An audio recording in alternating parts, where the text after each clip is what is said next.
If I had to start over tomorrow, no assets, no investments, no portfolio, how would I build wealth again in 2026? And this is a question I get asked a lot, especially by people who feel they're behind or worried that they've missed their chance. And the answer isn't about one perfect investment, a hot trend, or some secret sauce or some strategy. It's about doing the right things in the right order and staying consistent long enough for the results to show up. I'm Matt Sorensen, attorney and CEO of Directed IRA. And in this video, I want to walk you through how I'd approach building wealth from scratch today, step by step, what I'd focus on first, what I'd ignore early on, and how I'd think about money if I had to rebuild everything from the ground up. This isn't about shortcuts, it's about strategically building wealth that actually lasts. Let's get into it. The first thing I'd focus on is cash flow before everything else. This is before investing, before optimizing, before advanced strategies. You need to focus on cash flow. Cash flow gives you options, and options create freedom.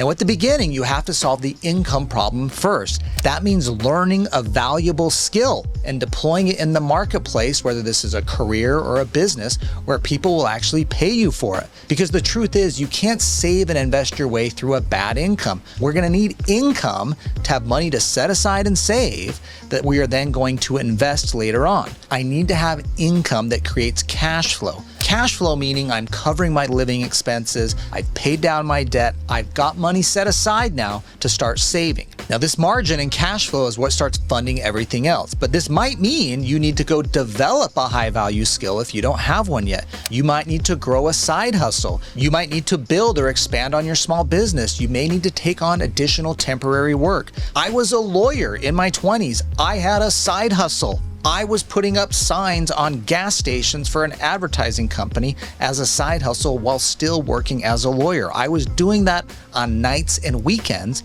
to have the cash flow to set aside to save and invest, which we'll get to here in a second. You've got to solve your income problem. That might require upgrading your skills or creating a little more hustle in your life. Now, once you have your income situation figured out, and many of you might already, you need to start focusing on protecting the gap between your income and your spending. One of the biggest mistakes people make is letting their lifestyle grow at the pace of their income. If your lifestyle is growing at the same pace of your income, you have no margin, you have no cash flow, you have no money to set aside to start investing so that your assets begin working for you. You will keep working for yourself and your lifestyle instead of truly building wealth. Wealth is built in the gap between what you earn and what you spend. And that gap is what fuels investing. It gives you flexibility and it gives you long-term security and peace of mind. You don't need to live like a monk. You don't need to do the rice and beans like Dave Ramsey says, but you need to protect your margin.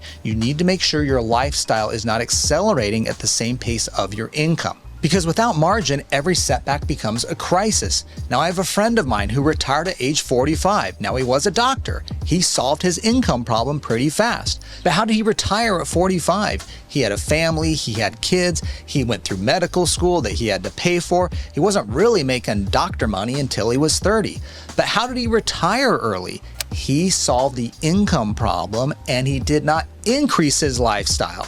I remember the line. He said, I lived like a medical student while I was a doctor. Now, I remember when he told me that he retired, which I thought was funny because I've never had a friend of my age actually say they are retired. And when he said that to me, I said, how did you retire already? He said he lived 5 years behind his income. Just because his income was increasing didn't mean his lifestyle increased. And he was using that extra income he was earning to go save and later invest. So what was happening is his income was growing fast, but his lifestyle stayed modest. And that allowed him to save and start accumulating assets, which then grew and build wealth he could retire on. So the real objective here is wealth building, massively saving, and then strategically deploying that capital. Step 3 is making sure you get the order of operations right. And this is a problem I've seen over and over again. People don't fail at wealth building because they choose bad investments. They fail because they do things in the wrong order.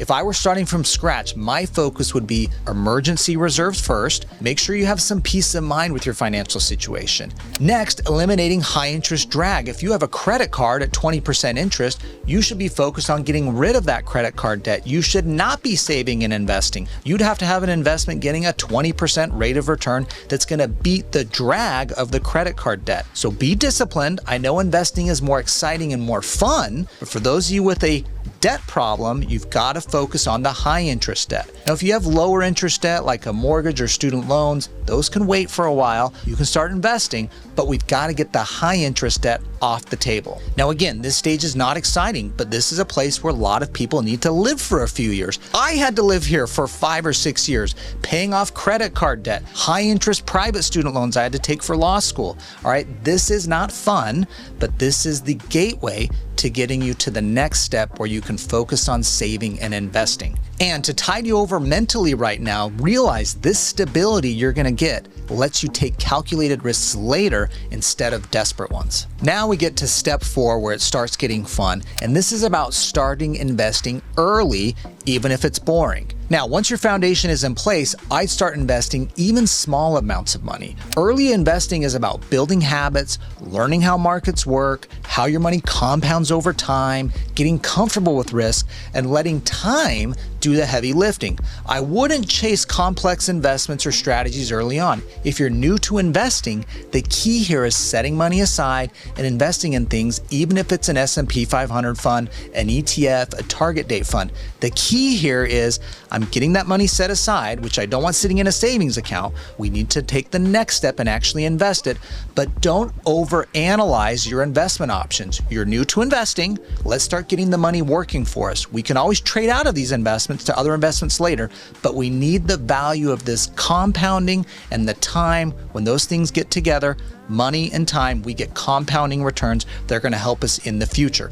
Momentum right now is what matters more than the optimization of the investments at the beginning. Now, step 5 is perhaps my favorite. This is where we start layering in tax-advantaged accounts. As your income grows, this is where the strategy starts to matter more. What I'd be doing is layering in all the tax-advantaged accounts at my disposal. Maybe not all at once, but over time, I want to have all of these accounts in my arsenal. These accounts are your 401k at work. Are you contributing to that and getting a free match from your employer? Most 401k plans offer a free match from your employer. Are you utilizing a Roth account where your money's going to grow and come out entirely tax-free? Congress has said, use this account, put money in, invest it. You don't have to pay us taxes as it's growing or as the money comes out. Like, why are you not putting in your first $7,500 into that account? It's a totally tax-free ATM. Maybe you're using HSAs. You put your money in, you get a tax deduction. It invests and grows and comes out tax-free for medical later. These aren't just tax shelters, they're wealth-building systems that reward long-term discipline. You're putting money in every year into these different buckets of tax-advantaged accounts. They're being invested, they're compounding, and they're growing in a tax-efficient way. What that means is that money's growing. You have investment returns, you have gains, you don't pay taxes. It's not going on your 1040.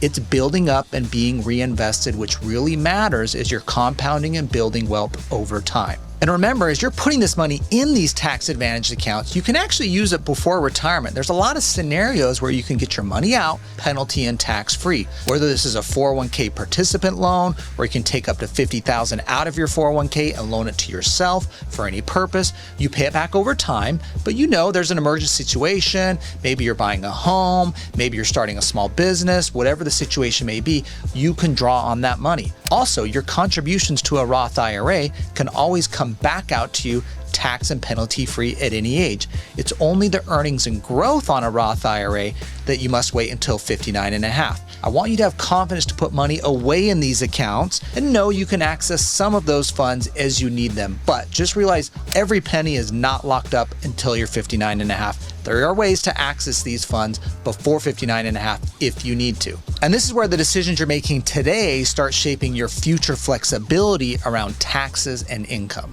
Step 6 here is to build wealth through engines you understand. When I look at people who have actually built wealth, it always comes from some combination of 3 different engines: a business or side hustle, or excelling in your career where you've risen to the highest level, real estate ownership, and disciplined use of retirement accounts. If I were rebuilding, I'd focus on these engines I understand, not what's trendy. Wealth isn't about avoiding risk, it's built by taking understood risk. If you can't explain how something makes money, you probably shouldn't be investing in it. And the core principle here is asset accumulation, not selling appreciated assets unnecessarily. We want to accumulate assets so our assets begin working for us, so our ass doesn't have to. We want assets. Assets is what truly builds wealth. Assets that appreciate, assets that produce cash flow. Whether this is real estate, business, a stock portfolio, I don't care what it is. It needs to be an asset you understand, you want to get expertise in, and you're going to be excited about growing and building over time.